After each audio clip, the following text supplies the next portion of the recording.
Hello friends, स्वागत है आपका इस वीडियो लेक्चर में।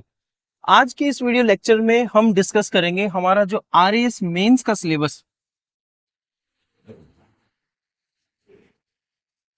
आरएएस मेंस का जो साइंस का सिलेबस है उसको हम इस टॉपिक में या इस लेक्चर में पढ़ेंगे।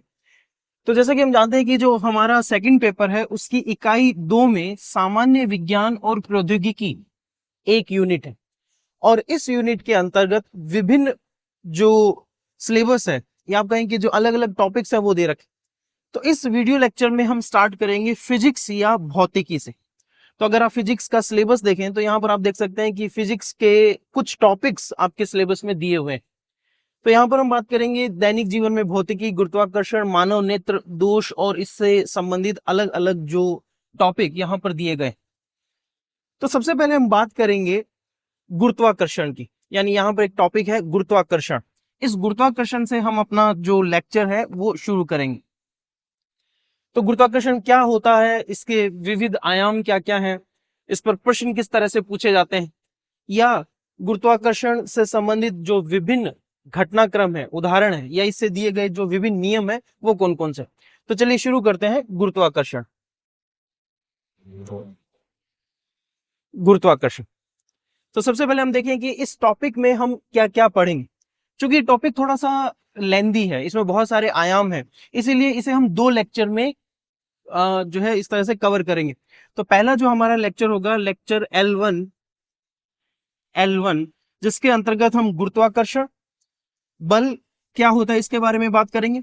दूसरा, न्यूटन का गुरुत्वाकर्षण बल क्या है, न्यूटन ने जो गुरुत्वाकर्षण बल का नियम दिया और इससे एक जो फॉर्मूला स्थापित किया, वो फॉर्मूला किस तरह से काम करता है, उस फॉर्मूले में क्या क्या जो राशियां हैं वो आती, उनके बारे में बात करेंगे। फिर बात करेंगे गुरुत्व या ग्रेविटी क्या होती है, और साथ ही हम देखेंगे कि गुरुत्वाकर्षण बल के गुण या विशेषताएं क्या है। तो चलिए शुरू करते हैं इस टॉपिक को। तो सबसे पहले अगर बात करें दोस्तों कि गुरुत्वाकर्षण बल होता क्या है, गुरुत्वाकर्षण बल क्या है।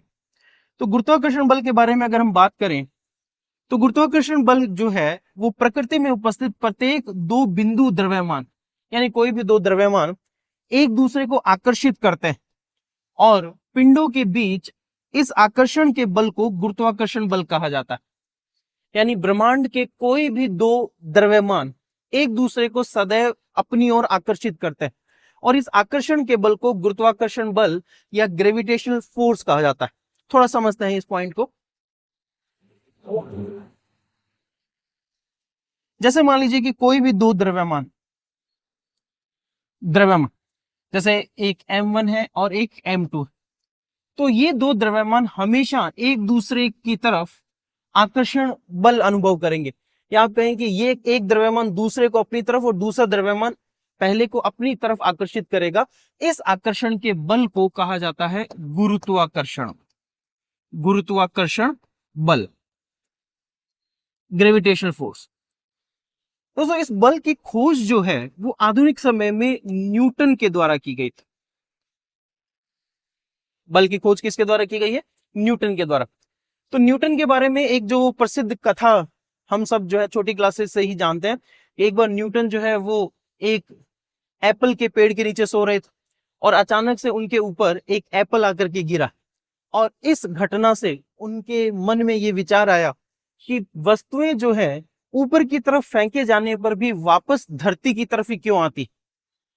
तो इसके बाद में उन्होंने ये नियम या आप कहें कि इस बल की खोज की कि कोई भी 2 द्रव्यमान सदैव एक दूसरे को आकर्षित करते हैं और इस आकर्षण के बल को गुरुत्वाकर्षण बल कहा जाता है। इसको थोड़ा सा और समझिए। जैसे जब हम बात करते हैं आवेशों की, जैसे हमारे पास में 2 आवेश हैं, चार्ज है, आवेश प्लस या माइनस 2 प्रकार के हो सकते हैं। जैसे हमारे पास में एक आवेश है Q1 और दूसरा आवेश है Q2। अब ये दोनों आवेश एक दूसरे पर बल लगाते हैं। अगर ये दोनों आवेश समान प्रकृति के हैं तो इन दोनों के बीच में प्रतिकर्षण बल अनुभव होगा, और अगर ये दोनों आवेश विपरीत प्रकृति के हैं तो दोनों के बीच में आकर्षण का बल अनुभव होगा। तो जैसे आवेशों के मध्य जो बल लगता है जिसे हम कूलाम बल या विद्युत चुंबकीय बल के नाम से जानते हैं, इसी तरह से अगर हम बात करें दो चुंबक की, जैसे हमारे पास में दो चुंबक, अगर ये चुंबक जो है वो इस तरह से एक दूसरे के पास लाई जाए कि दोनों के समान ध्रुव, जैसे यहां पर भी नॉर्थ और यहां पर भी नॉर्थ, एक दूसरे के पास आते हैं, तो इन दोनों में प्रतिकर्षण होगा। और अगर दो विपरीत ध्रुव एक दूसरे की तरफ आएंगे तो दोनों के बीच में आकर्षण होगा। तो यहां पर ये जो बल है इसे हम चुंबकीय बल, या इसको भी हम विद्युत चुंबकीय बल के नाम से जानते हैं। तो आप जैसे आवेशों के बीच में और दो चुंबकीय ध्रुवों के मध्य बल अनुभव होता है, सेम उसी तरह से दो द्रव्यमानों के बीच में भी हमेशा एक आकर्षण का बल अनुभव होता है, और इस आकर्षण के बल को हम गुरुत्वाकर्षण बल कहते हैं। तो आप यहां पर बात कर सकते हैं कि भाई सर ये जो आवेश या द्रव्यमान का जो चुंबक का जो बल है वो तो हमें इजीली अनुभव हो जाता है। अब दो चुंबक लीजिए, उसको आपस में एक दूसरे के पास रखिए, या तो वो आकर्षित होंगे या प्रतिकर्षित होंगे। इसी तरह से आवेशों के बीच का जो बल है वो भी अनुभव हो जाता है। लेकिन ये जो द्रव्यमान के बीच का बल है ये हमें बहुत इजीली, या आप कहें कि साधारण द्रव्यमानों के बीच में अनुभव नहीं होता। इसका कारण भी हम जानेंगे, क्योंकि ये जो गुरुत्वाकर्षण का बल है ये प्रकृति का सबसे कमजोर बल है। प्रकृति के जो चार मूलभूत बल हैं उनमें ये सबसे कमजोर बल है, और इसी कारण से ये बल साधारण वस्तुओं में हमें अनुभव नहीं होता। ये बल हमें कहाँ अनुभव होगा? जहां पर वस्तुओं का द्रव्यमान बहुत ज्यादा है। जैसे हम पृथ्वी और किसी वस्तु के बीच में बात करें, पृथ्वी और सूर्य के बीच में बात करें, या पृथ्वी और चंद्रमा के बीच में अगर हम इस आकर्षण के बल की बात करेंगे, तब हमें ये आकर्षण का बल अनुभव होगा। तो सिंपल सा यहाँ पर ध्यान रखना है कि गुरुत्वाकर्षण बल क्या है। गुरुत्वाकर्षण बल है ब्रह्मांड के कोई भी दो द्रव्यमान, अब बिंदु नाम से कंफ्यूज मत होइएगा, बिंदु का मतलब कोई भी दो द्रव्यमान एक दूसरे को आकर्षित करते हैं, और इसी आकर्षण के बल को गुरुत्वाकर्षण बल कहा जाता है। तो गुरुत्वाकर्षण बल आकर्षण का बल है, और किन के बीच में लगेगा? दो द्रव्यमानों के बीच में। चलिए आगे बढ़ते हैं।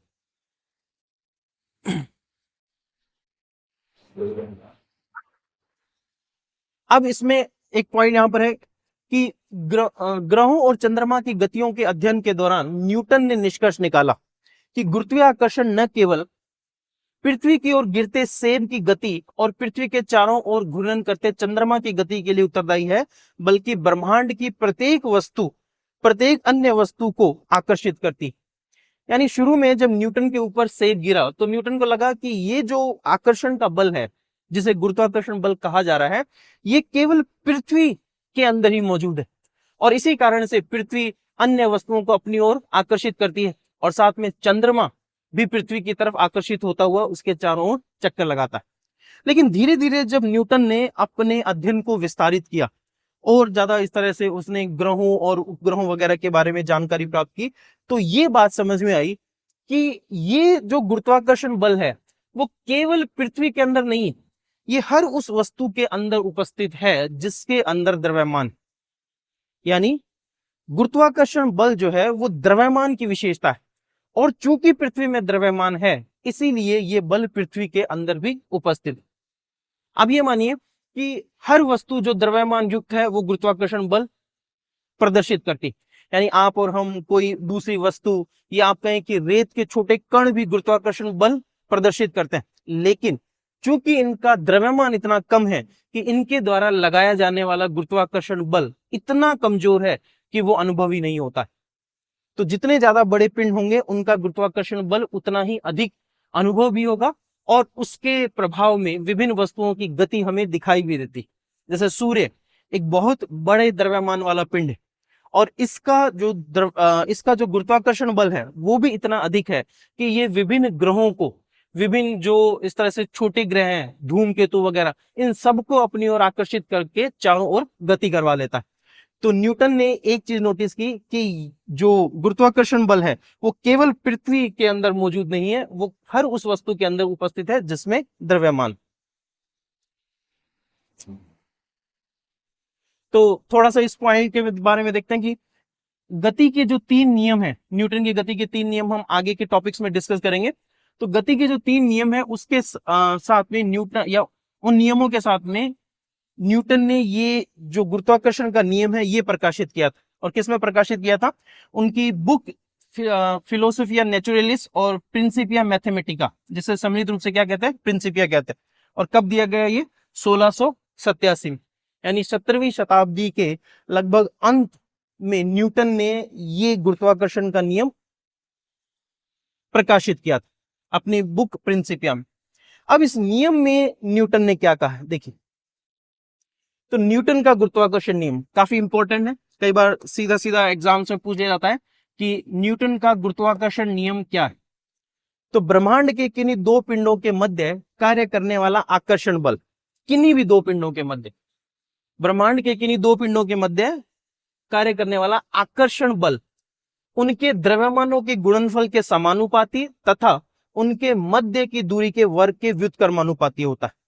इसे न्यूटन का गुरुत्वाकर्षण का नियम या सार्वत्रिक गुरुत्वाकर्षण का नियम, universal law of gravitational force भी कहते हैं। अब इस नियम में न्यूटन क्या कहना चाह रहे हैं देखिए।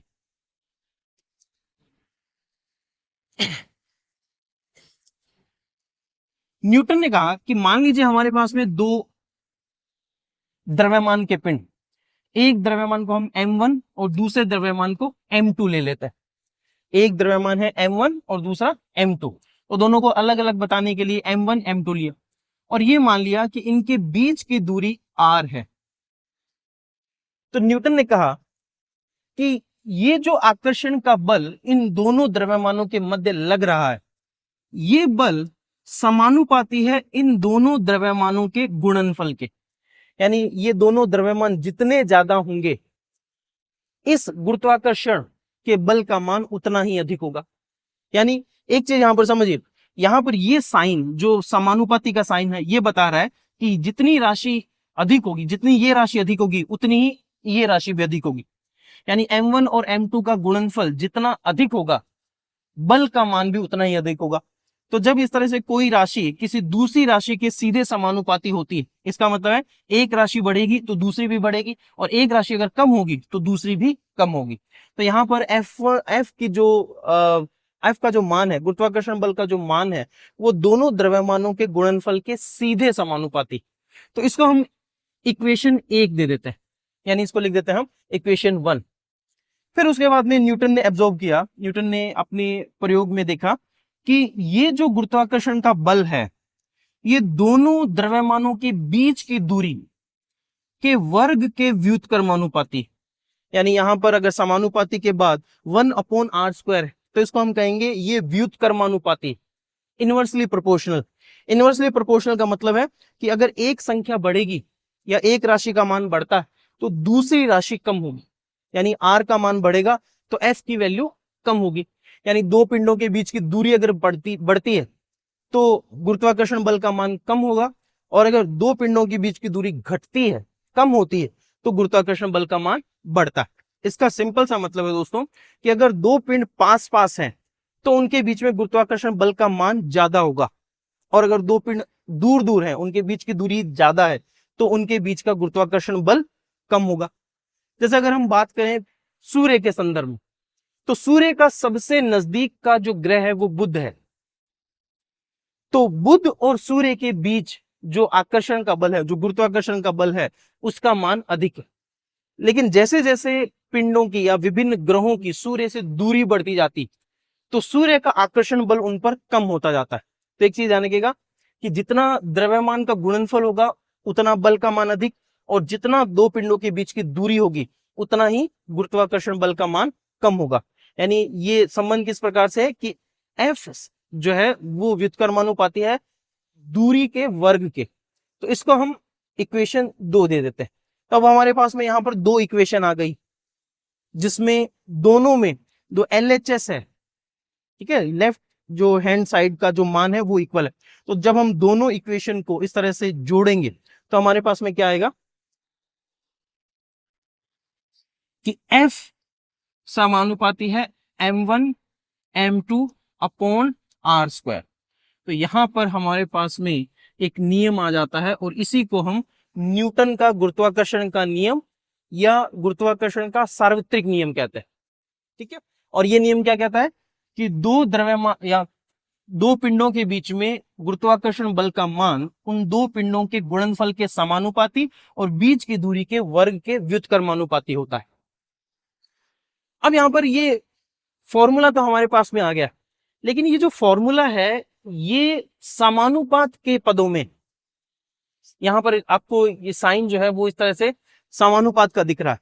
तो इस समानुपात के चिन्ह को हटाने के लिए हम यहां पर एक नियतांक का प्रयोग करेंगे।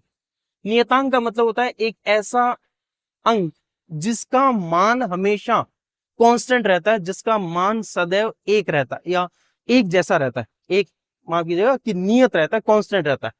तो यहां पर हम इस तरह से इस समानुपात के चिन्ह को बराबर के या इक्वल के चिन्ह में बदलने के लिए यहां पर एक नियतांक का प्रयोग करेंगे, जिसको हम कैपिटल जी के रूप में लिखेंगे।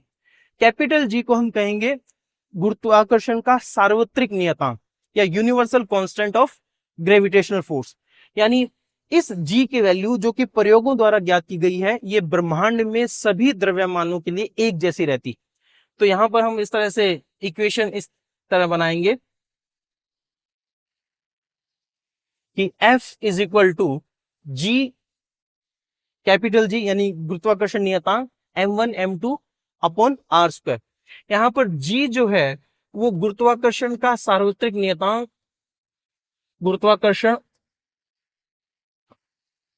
का सार्वत्रिक नियतांक या यूनिवर्सल कांस्टेंट ऑफ ग्रेविटेशन इसे कहा जाता है, और इसकी एक फिक्स वैल्यू है 6.67 इंटू 10 की पावर -11, 6.67 इंटू 10 की पावर -11 इसकी वैल्यू।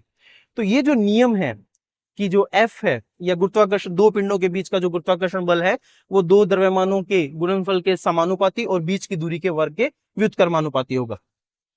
तो अब यहां पर इस नियम को पढ़ लेते हैं कि ब्रह्मांड में किन्हीं दो पिंडों के बीच कार्य करने वाला आकर्षण बल उनके द्रव्यमानों के गुणनफल के समानुपाती तथा उनके मध्य की दूरी के वर्ग के व्युत्क्रमानुपाती होता है। तो यही जो पॉइंट हमने यहां पर इस तरह से प्रूव किया है कि दो जो पिंड है उनके बीच में बल जो है वो किन किन पदों पर निर्भर करेगा, और साथ ही यहां से ये फॉर्मूला हमने इस तरह से डेराइव किया। जी की वैल्यू 6.67 इंटू 10 की पावर -11।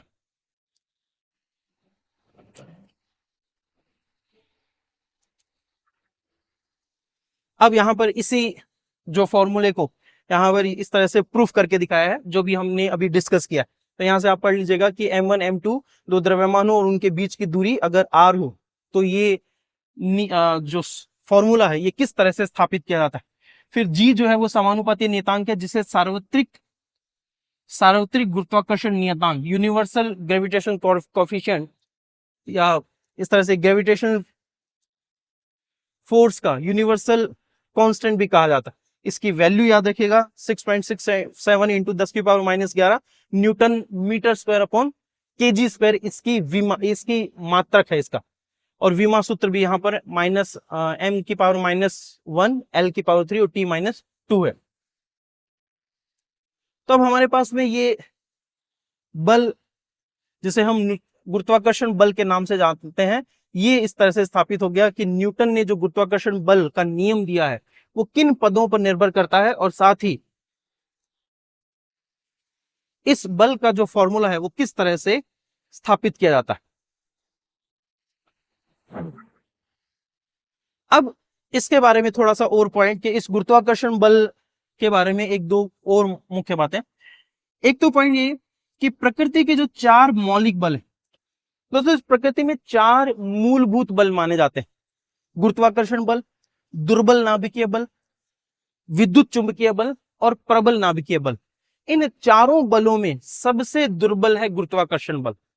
गुरुत्वाकर्षण बल दुर्बल होने का कारण आप समझिए कि जैसे मान लीजिए आप दो छोटे से आकार के चुंबक लीजिए, ठीक है, जैसे मान लीजिए कि एक फोन है, मान लीजिए इसके आकार का कोई चुंबक है। आप इन दोनों को जब इस तरह से एक दूसरे के पास लाएंगे तो या तो इनमें आकर्षण या प्रतिकर्षण का बल लगेगा, लेकिन ये बल आपको अच्छी तरह से महसूस होगा कि ये जो वस्तुएं हैं या जो दो चुंबक है वो एक दूसरे को प्रतिकर्षित या आकर्षित कर रही। लेकिन अगर दो साधारण द्रव्यमान के पिंड, जैसे मान लीजिए ये दो साधारण द्रव्यमान के पिंड है, जब आप इनको एक दूसरे के पास लाएंगे तो हमें कोई बल ऐसा अनुभव होगा नहीं। बल इनके अंदर उपस्थित है लेकिन अनुभव नहीं हो रहा है, क्योंकि वो बहुत ही कमजोर बल है। अब ये बल कहां पर अनुभव होगा? जैसे अभी हमने पिछले फॉर्मूले में बात की थी कि ये बल वहां पर अनुभव होता है जहां पर द्रव्यमान का मान बहुत ज्यादा है। तो आप ये देखिए, जैसे मान लीजिए ये इतना छोटा सा एक द्रव्यमान, लेकिन अगर मैं इस द्रव्यमान को नीचे की तरफ या इसको यहां से छोड़ दूं तो ये सीधा नीचे की तरफ गिरेगा, धरती की तरफ गिरेगा। यानी इस स्थिति में अब गुरुत्वाकर्षण बल का अनुभव हो रहा है और वस्तुएं जो है इस तरह से नीचे गिरती हुई हमें दिखाई देंगी। इसका क्या कारण है दोस्तों? देखिए, जब हम इस वस्तु को इस तरह से छोड़ते हैं तो इस वस्तु और पृथ्वी के बीच में द्रव्यमान जो या पृथ्वी के बीच में जो गुरुत्वाकर्षण बल है उसके बारे में बात हो रही। और चूंकि पृथ्वी का द्रव्यमान इतना ज्यादा है कि जब इस तरह से ये वस्तु नीचे या वस्तु छोड़ी जाएगी तो ये सीधा नीचे की ओर गिरेगी। इसका मतलब क्या है कि चूंकि पृथ्वी का द्रव्यमान अधिक है इसीलिए वहां पर गुरुत्वाकर्षण बल का मान भी अधिक।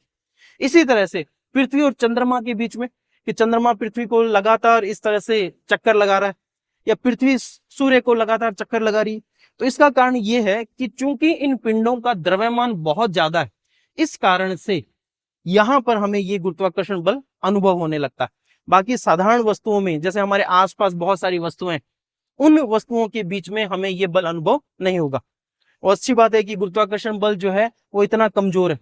अगर मान लीजिए ये चुंबकीय बल की तरह इतना मजबूत होता, इतना शक्तिशाली होता, तो सड़क पर चलती हुई जो गाड़ियां बसें उनसे जाकर के लोग चिपक जाते। ठीक है, बात समझ में आ रही है कि भाई कमजोर बल है, इसीलिए हमें दैनिक जीवन की बहुत सारी घटनाओं में ये अनुभव नहीं होता, जो कि एक अच्छी बात। लेकिन चूंकि जहां पर द्रव्यमान ज्यादा है वहां पर ये अनुभव होने लगता है। और ये भी हमारे लिए एक अच्छी बात है कि हम पृथ्वी की सतह को छोड़ करके आसानी से दूसरी जगह पर नहीं जा पाते। अन्यथा पृथ्वी पर इस तरह से जीवन की दशाएं संभव नहीं होती अगर पृथ्वी में गुरुत्वाकर्षण बल नहीं होता। अब चंद्रमा का गुरुत्वाकर्षण बल कम है, इसी कारण से आप देखिए कि उस पर वायुमंडल भी नहीं है।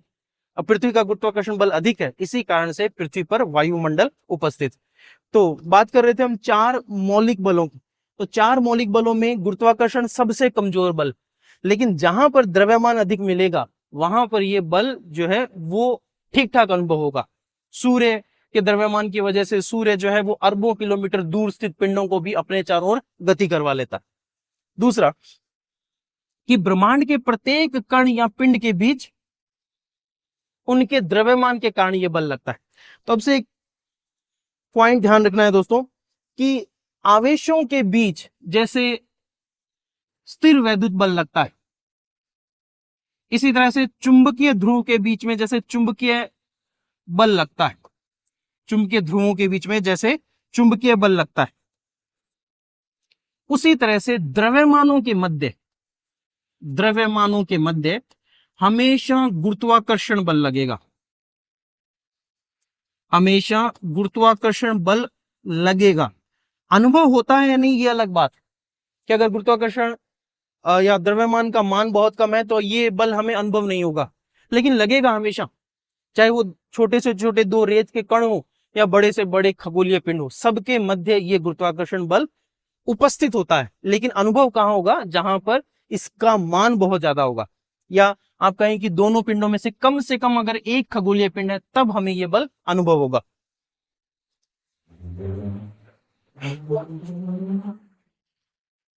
अब अगला पॉइंट है कि गुरुत्व क्या होता है, गुरुत्व या ग्रेविटी। जैसे वो गुरुत्वाकर्षण बल जिससे हम सबसे ज्यादा प्रभावित होते हैं वो कौन सा है? तो अगर हम इसकी बात करें तो पृथ्वी का गुरुत्वाकर्षण बल, पृथ्वी का गुरुत्वाकर्षण बल एक ऐसा बल है जिससे हम सबसे ज्यादा प्रभावित होते हैं। जैसे हम कोई भी वस्तु ऊपर की तरफ फेंकेंगे तो वो नीचे की तरफ गिरेगी। हम पृथ्वी की सतह से हमेशा इस तरह से जुड़े हुए रहेंगे। हम थोड़ा सा अगर मान लीजिए कि कहीं से थोड़ा बहुत भी असंतुलित होते हैं या इसी तरह से थोड़ा बहुत भी उछल कूद करेंगे तो धरती की तरफ गिरेंगे। तो ये सारा जो घटनाक्रम है, ये विभिन्न जो घटनाएं हैं, ये पृथ्वी के गुरुत्वाकर्षण बल की वजह से हो रही। यानी किसी भी पिंड का गुरुत्वाकर्षण बल जो हमारे जीवन को सबसे ज्यादा प्रभावित करता है वो पृथ्वी का गुरुत्वाकर्षण बल। पृथ्वी का गुरुत्वाकर्षण बल है,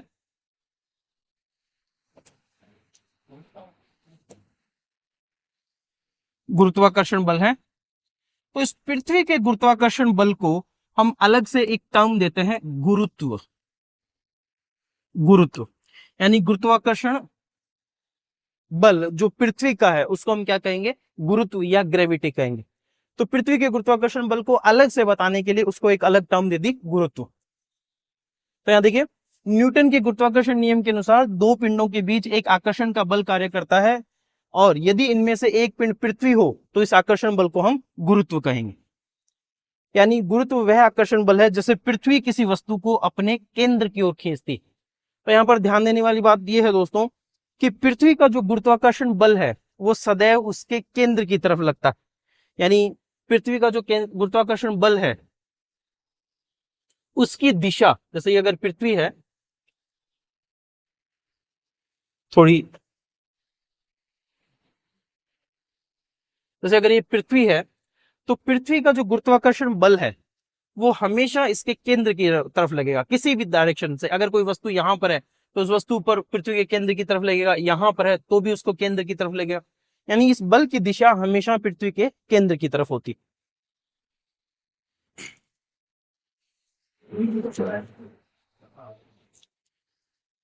अतः गुरुत्वाकर्षण का एक उदाहरण, यानी गुरुत्व जो है वो गुरुत्वाकर्षण का ही एक उदाहरण है। गुरुत्वाकर्षण एक जनरल टर्म है, लेकिन जब इसको पृथ्वी के संदर्भ में बात करेंगे तो इसको हम गुरुत्व कह देंगे, ग्रेविटी कह देंगे, ग्रेविटी। गुरुत्व बल के कारण ही पृथ्वी की सतह से मुक्त रूप से फेंकी गई वस्तुएं वापस पृथ्वी की सतह पर आकर गिरती। यानी हम कोई भी वस्तु को ऊपर की तरफ फेंकेंगे तो वापस धरती पर आएगी, वो किसकी वजह से, गुरुत्व बल की वजह से। अब ये गुरुत्व बल कुछ नहीं है, पृथ्वी का गुरुत्वाकर्षण बल। गुरुत्वाकर्षण बल के उदाहरण यहां पर देखिए, कुछ उदाहरण हम देख लेते हैं गुरुत्वाकर्षण बल के। सबसे पहला है कि ग्रहों या उपग्रहों को उनकी कक्षा में चक्कर लगाने के लिए आवश्यक अभिकेंद्रीय बल सूर्य के बीच कार्यरत गुरुत्वाकर्षण बल के द्वारा प्राप्त होता है। इस पॉइंट को समझिए।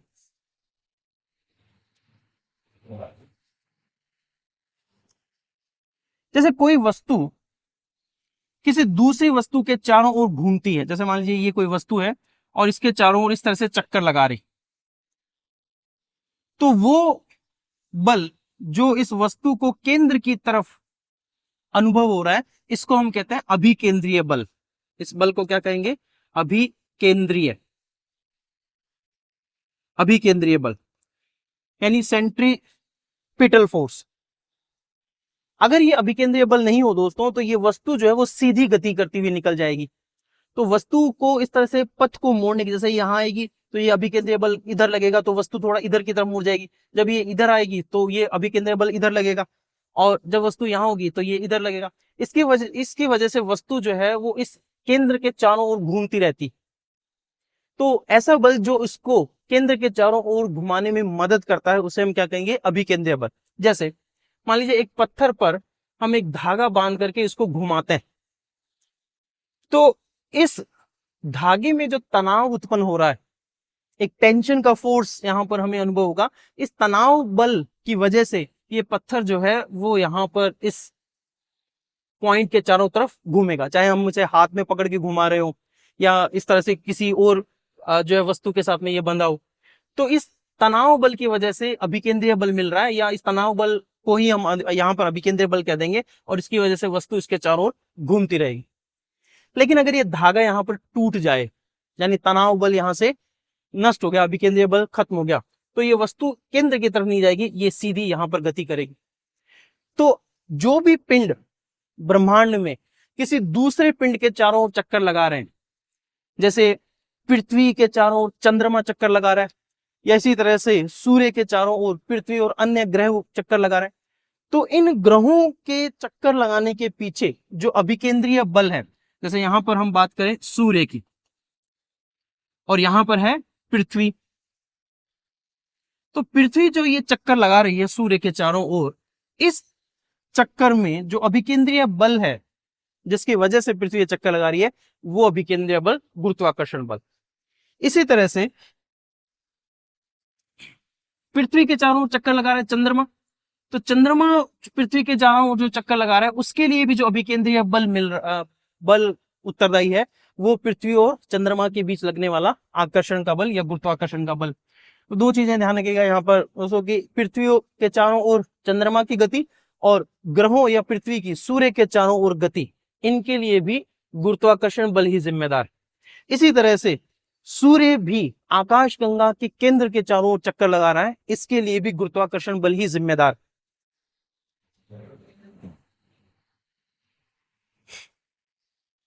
तो यहां पर ये पहला पॉइंट क्लियर है। दूसरा, गुरुत्वाकर्षण बल के कारण ही चंद्रमा पृथ्वी के चारों ओर चक्कर लगाता है, इसे भी आवश्यक, तो ये पॉइंट भी हम डिस्कस कर चुके हैं। तारों के टूटने तथा बनने, आकाशगंगा के निर्माण में भी गुरुत्वाकर्षण बल का बहुत अधिक योगदान है।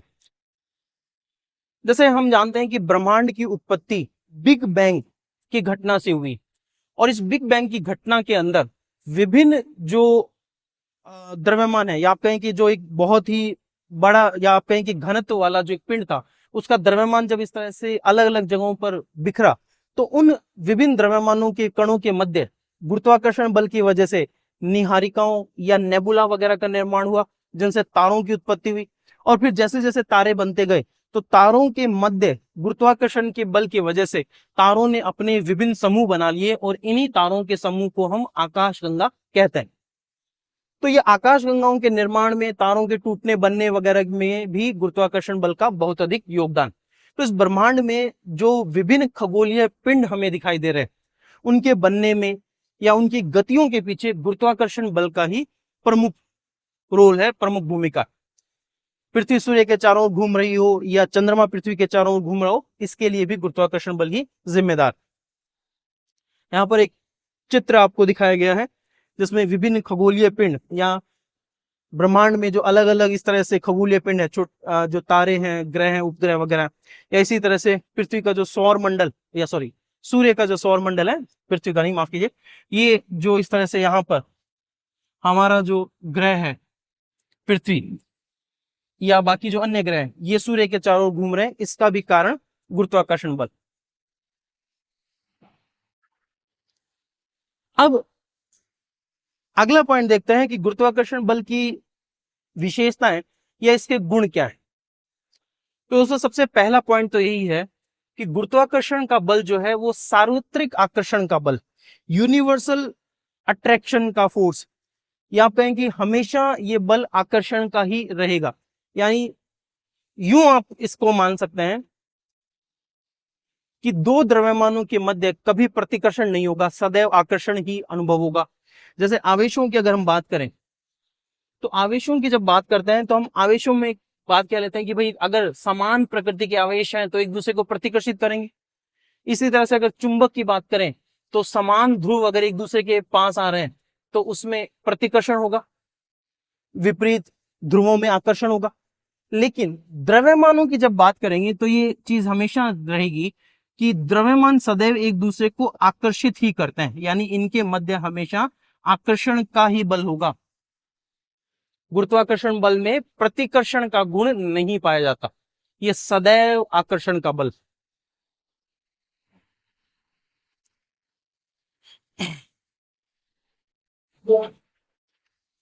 इसका मान दो पिंडों के द्रव्यमानों के गुणनफल के समानुपाती व दूरी के वर्ग के व्युत्क्रमानुपाती होता है। तो ये अभी बात हमने न्यूटन के गुरुत्वाकर्षण बल से भी पढ़ी। यह बल प्रकृति में पाए जाने वाले सभी बलों में दुर्बल होता है। तो ये भी पॉइंट हम डिस्कस कर चुके हैं कि गुरुत्वाकर्षण बल जो है वो प्रकृति का सबसे दुर्बल बल। यह बल सदैव आकर्षण की प्रकृति का होगा। ठीक है, अगर दो पिंडों के मध्य ये बल लग रहा है, जैसे मान लीजिए दो पिंड है, तो इनके बीच में अगर कोई अन्य माध्यम है या नहीं है, इस बात पर यह पिंड निर्भर नहीं करेगा। ये पिंड इन दोनों द्रव्यमानों के गुणनफल और इनके बीच की दूरी के वर्ग पर निर्भर करेगा। तो ये पिंड जो है दो पिंडों के मध्य उपस्थित माध्यम पर निर्भर नहीं करता है, माध्यम पर निर्भर नहीं करेगा। तो ये हमारा इस तरह से गुरुत्वाकर्षण बल का एक इंट्रोडक्शन या इसका जो लेक्चर 1 है, जिसमें हमने गुरुत्वाकर्षण बल से संबंधित कुछ प्रमुख बिंदुओं का डिस्कशन यहाँ पर इस लेक्चर में किया है। जैसे गुरुत्वाकर्षण बल क्या होता है, न्यूटन के गुरुत्वाकर्षण बल का नियम क्या है, गुरुत्व क्या होता है और गुरुत्वाकर्षण के गुण या विशेषताएं क्या है। दोस्तों यहाँ से प्रश्न पूछने की संभावना इस तरह से रहती है कि गुरुत्वाकर्षण न्यूटन के गुरुत्वाकर्षण नियम को समझाते हुए इसके उदाहरण दीजिए, या गुरुत्व क्या है, या इसी तरह से कि गुरुत्वाकर्षण बल के गुण या विशेषताओं को लिखिए। तो यहाँ से कुछ प्रश्न जो है वो इस तरह से बनने की संभावना रहती। तो हमारा ये गुरुत्वाकर्षण बल का L1 लेक्चर था। अगले लेक्चर यानी गुरुत्वाकर्षण का जो L2 लेक्चर है, इसमें हम देखेंगे कि गुरुत्वीय त्वरण क्या होता है, ग्रह उपग्रह वगैरह क्या होते हैं, साथ ही इस तरह से केपलर का जो ग्रहों की गति का नियम है वो क्या है, और साथ ही पलायन वेग या कक्षीय वेग वगैरह क्या होते हैं। तो इस वीडियो लेक्चर में यहीं तक। अगले वीडियो लेक्चर में हम गुरुत्वाकर्षण के बाकी बचे हुए जो टॉपिक है उनके बारे में चर्चा करेंगे। धन्यवाद।